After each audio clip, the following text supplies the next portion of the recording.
एक बार फिर से स्वागत है आपका ऑलमाइटी रूपी पे। आज हम बात करने वाले हैं दो ऐसे म्यूचुअल फंड्स की जो कि एक एएमसी के हैं और जिसके बीच में इन्वेस्टर्स काफ़ी ज़्यादा कंफ्यूज्ड हैं कि दोनों में से किस में पैसा लगाएं। हम बात कर रहे हैं मल्टी कैप कैटेगरी के क्वांट एक्टिव फंड की और फ्लेक्सी कैप कैटेगरी के क्वांट फ्लेक्सी कैप फंड की। अब ये दोनों ही फंड जो हैं ये क्वांट एएमसी के बहुत ही अच्छे फंड्स हैं, बहुत ही अच्छी परफॉर्मेंस दी है इनने अभी तक का जब से क्वांट एएमसी ने टेक ओवर किया था। लेकिन बहुत सारे ऐसे इन्वेस्टर्स हैं जो कि इन दोनों फंड्स में से किसी एक में पैसा लगाना चाहते हैं, या बहुत सारे ऐसे इन्वेस्टर्स हैं जो दोनों में ही पैसा लगाए हुए हैं। तो क्या वो तरीका सही है कि दोनों में से किसी एक फंड को रखना अपने पोर्टफोलियो में एक सही चॉइस होगी? इस वीडियो में हम आज इसी पे बात करने वाले हैं। तो सबसे पहले हमें ये जानना होगा कि आखिर ये जो दोनों फंड्स हैं ये किस कैटेगरी के हैं, क्योंकि जब तक हमें कैटेगरी का डिफरेंस नहीं पता होगा तब तक हम किसी भी म्यूचुअल फंड में लगा ले हम एक अच्छा पोर्टफोलियो नहीं बना सकते हैं।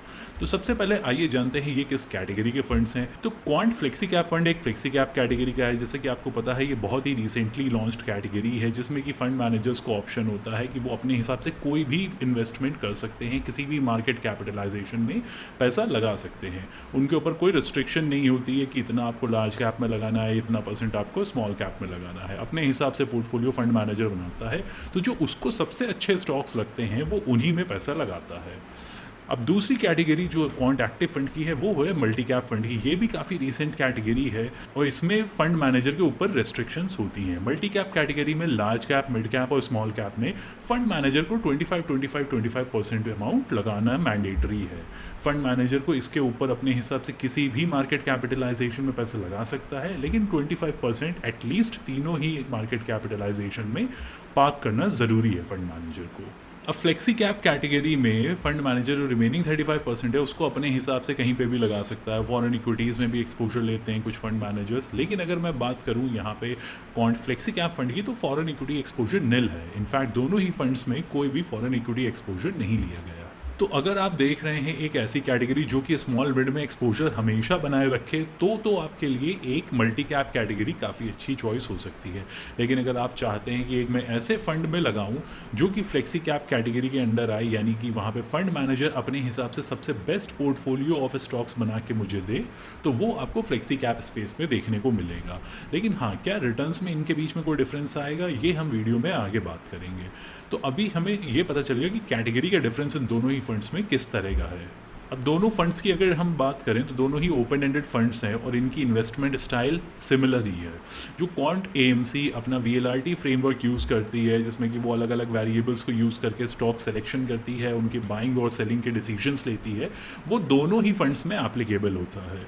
यहाँ पे हाई ग्रोथ कंपनीज़ में पैसा लगाया जाता है, उन कंपनीज़ में लगाया जाता है जो कि बहुत ज़्यादा इनोवेटिव कल्चर फॉलो करती हैं, तो वो फंड मैनेजर के ऊपर सारी चीज़ें डिपेंडेंट हैं। और जो यहाँ पे फ्रेमवर्क यूज़ किया जाता है स्टॉक के लिए वो क्वांट का सेम है दोनों ही फंड्स के लिए। अगर हम फंड की डिटेल्स की बात करें तो quant flexi cap fund launch हुआ था 20 अक्टूबर 2008 को। ये बहुत ही पुराना फंड है, लेकिन एस्कॉर्ट्स म्यूचुअल फंड को टेक ओवर करने के बाद से ही क्वांट म्यूचुअल फंड की परफॉर्मेंस हमें मॉनिटर करनी है हमेशा।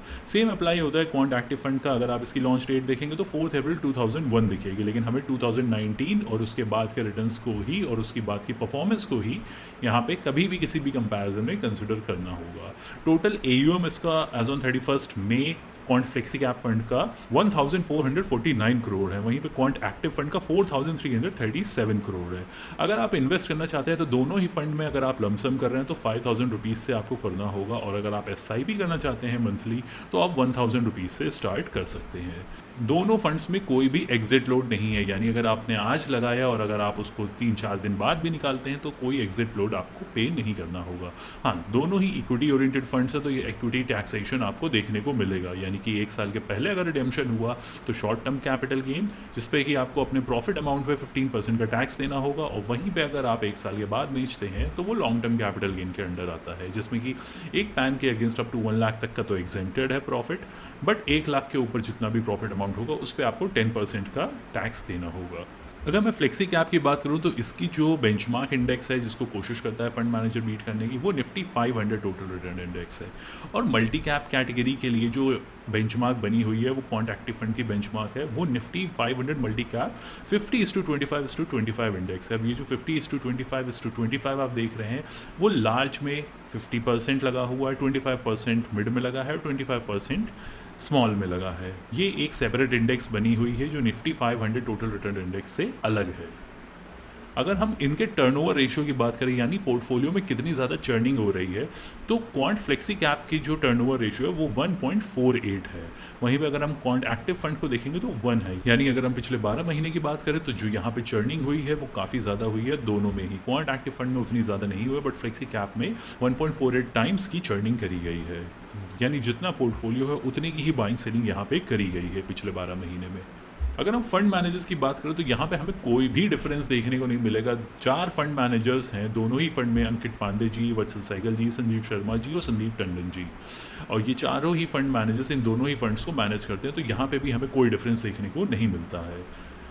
अब बात करते हैं इसके पोर्टफोलियो की, जो कि हमें असली में बताता है कि आखिर ये कौन सा फंड है जो कि ज़्यादा अच्छा परफॉर्म कर सकता है आने वाले टाइम पे। अभी अगर हम इसका पोर्टफोलियो देखेंगे तो फ्लेक्सी कैप के केस में इंडियन इक्विटीज़ में 85.90% का एक्सपोजर लिया गया है। टोटल नंबर ऑफ स्टॉक्स यहाँ पे 32 हैं।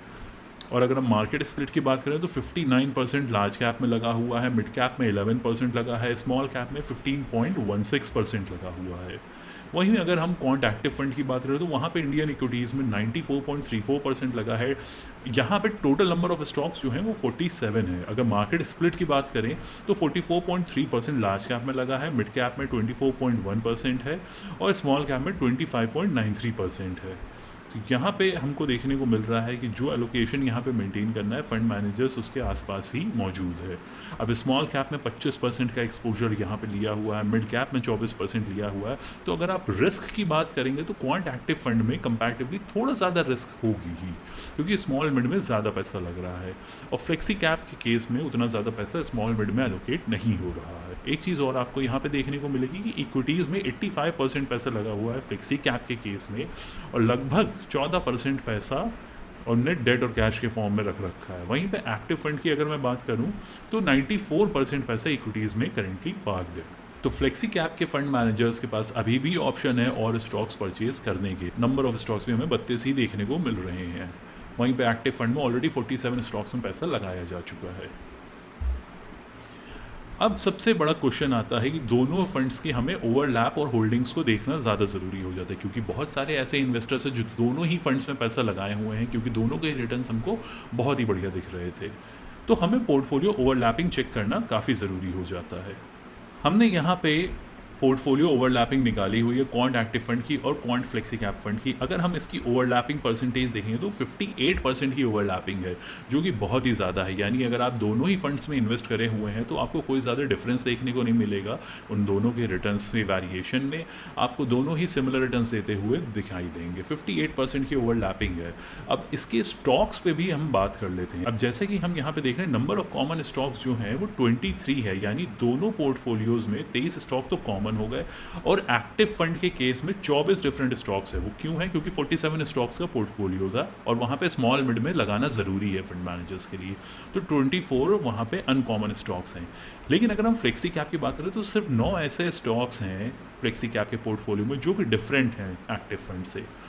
यानी कि यहाँ पे फंड मैनेजर्स के हिसाब से जो उनको सबसे ज़्यादा लग रहा है, जिसमें फंड मैनेजर सबसे ज़्यादा कन्विंस्ड है कि ये स्टॉक्स उनको रिटर्न बना के देंगे, फ्लेक्सी कैप में सिर्फ उन्हीं स्टॉक्स में ही पैसा लगाया गया है और वो सिर्फ 32 स्टॉक्स का ही पोर्टफोलियो है। तो ये तो हमने बात कर ली कि रिस्क किस तरह की है दोनों फंड्स की, लेकिन हमें ये भी जानना ज़रूरी है कि आखिर क्या रिटर्न्स में भी कोई डिफरेंस है? क्या स्मॉल कैप और मिड कैप में एक्सपोजर ज़्यादा लेने से उसके रिटर्न्स क्या ज़्यादा बन रहे हैं, या उनको बहुत ज़्यादा इम्पैक्ट आता है जब भी कोई डाउनटर्न आ रहा है? ऐसा वाकई हो रहा है कि नहीं हो रहा, ये जानना काफ़ी ज़रूरी है। तो यहाँ पे हमें रिटर्न्स को जानना काफ़ी ज़रूरी हो जाता है।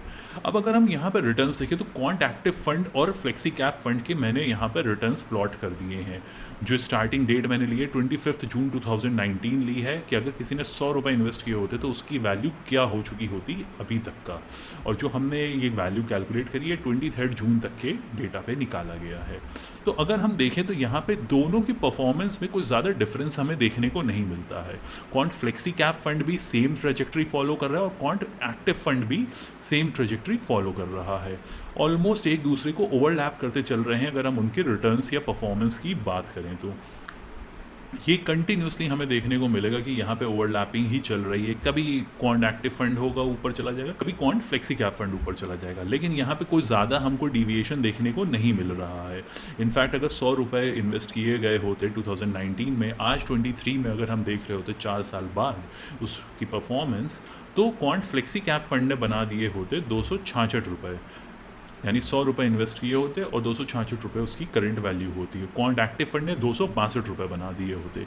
तो रिटर्न पॉइंट ऑफ व्यू से हमें कोई भी डिफरेंस देखने को नहीं मिला है। तो एक चीज़ हमें और सामने निकल के आती है कि अगर हमने दोनों ही फंड में पैसा डाल रखा है तो दोनों ही फंड ने हमें सिमिलर ही रिटर्न्स दे दिए हैं, एग्जैक्ट सेम रिटर्न्स हमको दिए हैं। तो दो फंड हमने ले तो लिए, दो म्यूचुअल फंड्स हमने अपने पोर्टफोलियो में सिर्फ अपनी खुशी के लिए रख लिए हैं, लेकिन उन दोनों की परफॉर्मेंस हमको सेम देखने को मिल रही है। तो हमारे पास जो अल्टीमेटली रिटर्न है, हम किसी भी एक में भी लगा दिए होते तो वो हमको यही रिटर्न्स देखने को मिलते, दो में लगाने की कोई ज़रूरत हमको नहीं मिलती। और ये आने वाले टाइम पे भी हमें देखने को मिलेगा, क्योंकि जिस तरह की कैटेगरी है क्वांट फ्लेक्सी कैप फंड, जहाँ पे एक छोटा सा पोर्टफोलियो बनाया हुआ है, सिर्फ 32 स्टॉक्स का पोर्टफोलियो बनाया है, और वो 32 स्टॉक्स का पोर्टफोलियो जो कि लार्ज कैप की तरफ ज़्यादा ओरिएंटेड है, उसने सेम रिटर्न्स बना के दिए हैं जो कि एक्टिव फंड ने स्मॉल मिड में एक्सपोजर लेने के बाद, ज़्यादा स्टॉक्स में लगाने के बाद हमको रिटर्न्स दिए हैं। तो जितना ज़्यादा एक्सपोजर उसने स्मॉल मिड में लिया है, उस तरह की परफॉर्मेंस हमें देखने को क्वांट एक्टिव फंड से नहीं मिली है। तो फ्लेक्सी कैप फंड ज़्यादातर एलोकेशन लार्ज कैप में करने के बावजूद हमको सेम रिटर्न्स देके गया है जो एक हाई रिस्क लेके क्वांट एक्टिव फंड हमको दे रहा है। तो दोनों में से अगर हमें किसी एक फंड में लगाना है, अगर हमें मल्टी कैप कैटेगरी के साथ ही जाना है, तो क्वांट एक्टिव फंड हम लगा सकते हैं।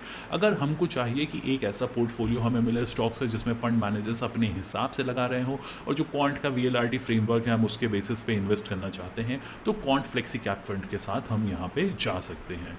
फंड मैनेजर्स सिमिलर पोर्टफोलियो दोनों ही केस में बनाए हुए हैं, परफॉर्मेंस दोनों फंड्स की सिमिलर ही रही है, कोई ज़्यादा हमें डिफरेंस देखने को नहीं मिला है।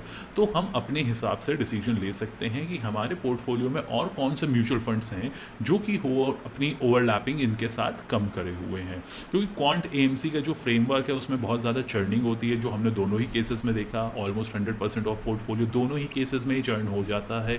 तो यहाँ पे बहुत बाइंग सेलिंग करी जाती है। तो अगर हमें अपने म्यूचुअल फंड पोर्टफोलियो में हाई टर्नओवर वाले फंड्स रखने हैं तो हम बिल्कुल इन दोनों में से किसी भी फंड को सेलेक्ट कर सकते हैं, वो हमारी चॉइस है। इस वीडियो में हमने कंपेयर किया क्वांट एक्टिव फंड को और क्वांट फ्लेक्सी कैप फंड को। इन दोनों की कैटेगरीज को समझा, रिटर्न्स को समझा, किस तरह का पोर्टफोलियो बना है, और फंड मैनेजर्स में तो कोई हमें डिफरेंस देखने को नहीं मिलता है। अगर आपकी कोई और क्वेरी है इन दोनों ही फंड्स के रिगार्डिंग तो आप कमेंट सेक्शन में मुझसे पूछ सकते हैं। ये वीडियो आपको कैसा लगा कमेंट्स में ज़रूर बताइएगा। अगर अच्छा लगा हो तो लाइक ज़रूर करिए और चैनल को सब्सक्राइब ज़रूर करिए। Thank you.